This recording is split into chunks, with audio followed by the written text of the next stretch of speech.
Buenos días, mi nombre es Gustavo Castro de Argentina. Soy ingeniero en electrónica, terminando un posgrado en robótica e inteligencia artificial. Agradezco a los organizadores por la posibilidad de presentar mi caso, que se basa en el desarrollo de un sistema embebido para la predicción de humedad en esponja de germinación fenólica en la industria de agronomía hidropónica. La agronomía hidropónica es la técnica de producción de cultivos sin suelo, ¿sí? A través solo de la entrega de una solución compuesta en nutrientes, velando así por un mejor crecimiento y desarrollo de la planta y el cuidado de los recursos naturales.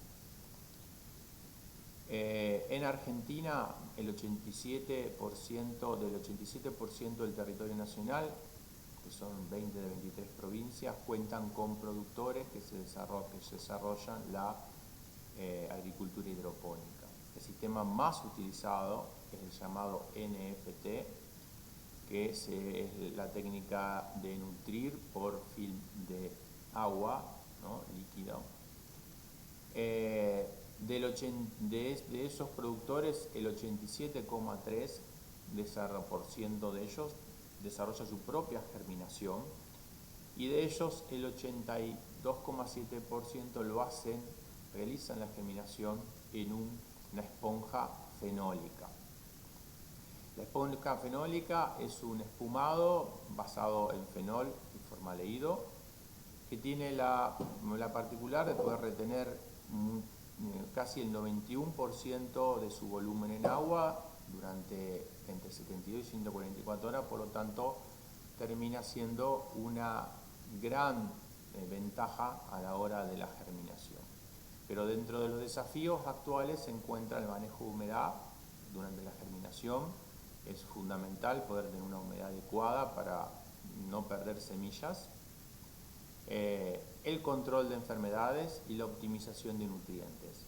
Este proyecto se basa en velar por eso el primero de esos objetivos. Por lo tanto, para ellos el desarrollo de un sistema embebido de predicción de humedad en esponja de germinación utilizada en hidroponía, con el objeto de mejorar la eficiencia durante la producción, ¿sí? El proceso de producción. Como medidores, para medir la humedad en esponja fenólica, para medir la humedad en suelo, hay varias técnicas que se basan en distintos principios físicos y técnicas.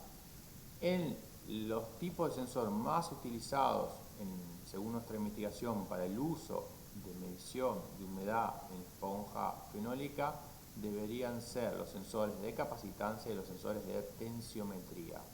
Específicamente utilizamos el sensor de humedad de suelo de tipo capacitivo, que se puede encontrar en el mercado mundial. Estos sensores utilizan una traza coplanar, ¿sí? Para filtrar la salida de un oscilador en alta frecuencia, y por lo tanto, a mayor cantidad de humedad de gotas de agua que se encuentran en el paso del campo eléctrico generado por estas trazas coplanares, ¿sí? Es directamente proporcional al cambio de voltaje que entrega este sensor a su salida. El primer paso dentro de esta investigación fue poder obtener y registrar el comportamiento de la evaporación de agua de la esponja versus la variación de voltaje del sensor de humedad.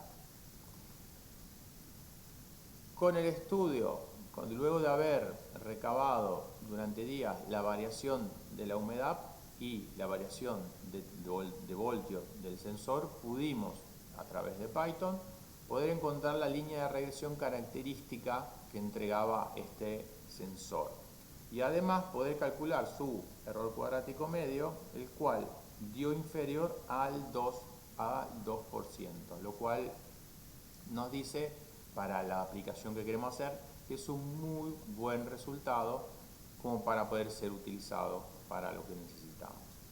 Por lo tanto, la función principal que debe cumplir el sistema embebido será hacer las mediciones de las variables ambientales como temperatura, presión y humedad y la humedad relativa de la esponja fenólica para predecir en tiempo real la humedad de dicha esponja 30 minutos en el futuro.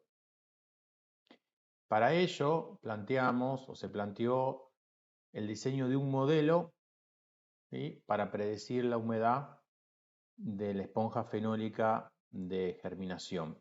Este modelo tendrá como entrada las covariables de temperatura ambiental, humedad ambiental y presión atmosférica, además de la humedad de germinación del sustrato. Y como salida, el modelo entregará la predicción 30 minutos en el futuro de la humedad del sustrato.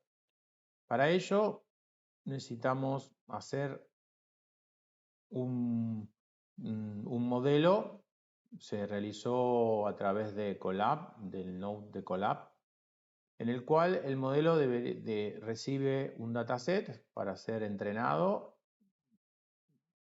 Está la fase de preparación de información, la fase de entrenamiento y conversión, y para eso utilizamos TensorFlow, y el deploy a una librería de Arduino, que para ello usamos H-Impulse.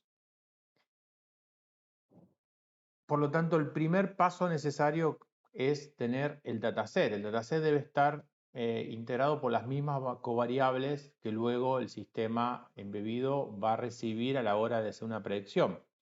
Como no encontramos a nivel mundial un dataset armado con las mismas covariables, que incluya las covariables ambientales más la variable de humedad en un sustrato de germinación, para continuar con el proyecto, ¿sí?, en primera instancia hicimos un datalogger para empezar a tomar de una plantación de hidroponía cercana todas las variables y empezar a generar el dataset para poder entrenar esta red. Y en segunda instancia, para avanzar con el proyecto, utilizamos una base de datos de variables ambientales compartida por el Instituto de Física de Planck en Germán, en Alemania. Por lo tanto, con esta base de datos lo primero que hacemos es importar la base de datos. Como ya dijimos, no tenemos la variable de humedad del sustrato, por lo tanto, para fines de avanzar y probar el modelo, utilizamos la variable de velocidad de viento, que sí viene en este set alternativo que vamos a usar hasta tener el set definitivo, el dataset definitivo. Importamos como un data frame, dividimos el data frame en tres, ¿sí?, en la parte de entrenamiento un 80%, un 10% para validación y un 10% para testeo del modelo. Verificamos que al dividir el dataset todos los datos, ¿sí?, estén consecutivos. Por lo tanto, es muy importante que para poder entrenar una red LSTM los datos estén consecutivos en el tiempo. Y por último, normalizamos la información. Para independizarnos de la unidad de cada una de las variables, se normalizan todas las variables en un ámbito entre 0 y 1. Una vez que tenemos el dataset normalizado, debemos preparar, ¿sí?, los lotes con el cual se le van a pasar a la red. Como puntapié para el proyecto, decidimos pasar las últimas 24 horas de información, ¿sí?, el lote que forma la matriz de entrada del modelo. Va a estar comprendido por los 144 datos, ¿sí?, que son 24 horas. Cada muestra está hecha cada 10 minutos, por eso cada variable son 144 muestras. Por lo tanto, el vector de entrada va a ser 144 muestras por 4 variables, 4 features. Y en la salida, nuestra matriz de salida va a ser la predicción 30 minutos en el futuro de la variable a predecir. Una vez que tenemos eso, el paso siguiente es diseñar el modelo en sí, que obviamente dijimos que íbamos a utilizar una red LSTM, que son particularmente efectivas en el modelado y en la predicción de secuencias temporales, haciéndolas adecuadas para trabajar con datos de series de tiempos, ¿sí? Como son las que tenemos en la humedad del sustrato y las variables ambientales. Y de las redes LSTM se encuentran varias configuraciones, de las cuales nosotros vamos a utilizar una configuración que se utiliza que se llama Many to One, que quiere decir que en el ingreso a la red LSTM tenemos 4 variables, ¿sí? Y en la salida tenemos una variable. En la entrada tenemos 4 variables en las cuales que van a recibir los últimos 144 datos de cada una, y a la salida solamente tenemos de la red la predicción de una variable, en este caso va a ser la humedad del sustrato, 30 minutos adelantado en el futuro. Utilizando la librería de Keras de Python, podemos encontrar que podemos directamente armar con una capa con 128 de tamaño 128 de tamaño, tanto de capa oculta como de memoria en la red, en la capa del STM, y una capa de densa que es la que se utiliza siempre en predicción de salidas de diseños de LSTM, ¿no? Para compilar el modelo utilizamos como optimizador Adams y para pérdida MSE. Una vez, ¿no?, que uno para llevar adelante el entrenamiento también utilizamos una función de pérdida que chequea las últimas 5 épocas consecutivas. Si en las últimas 5 épocas consecutivas el entrenamiento no mejora la pérdida, automáticamente toma las variables, los pesos de la red de la última que fue la mejor y da por concluido el entrenamiento. Esto es para evitar el sobreentrenamiento de la red. En este caso en particular, el proceso de entrenamiento terminó en la época 21. La evaluación luego de todos los sets que teníamos del error cuadrático medio nos dio un error cuadrático medio en todas las veces que se corrió de 0,021, recordando que los datos están normalizados y el valor máximo es 1. Por lo tanto, es muy aceptable el error que posee la red. El siguiente paso importante es la conversión, ¿sí?, a modelo de TensorFlow-Lite, que es para microcontroladores, teniendo en cuenta dos cosas muy importantes para poder hacer, ¿sí?, funcionar TensorFlow-Lite y es LSTM en microcontroladores. ¿Sí? La red tiene que ser unidireccional y hay que tener cuidado a la hora de hacer la cuantificación, ¿sí?, de no estar cometiendo, de no poder utilizar precisiones mayores. Como nosotros estamos ya trabajando en FLOA32, directamente no usamos cuantificación para el modelo. Chequeando, luego de haber generado el modelo en TensorFlow-Lite, vemos que la red queda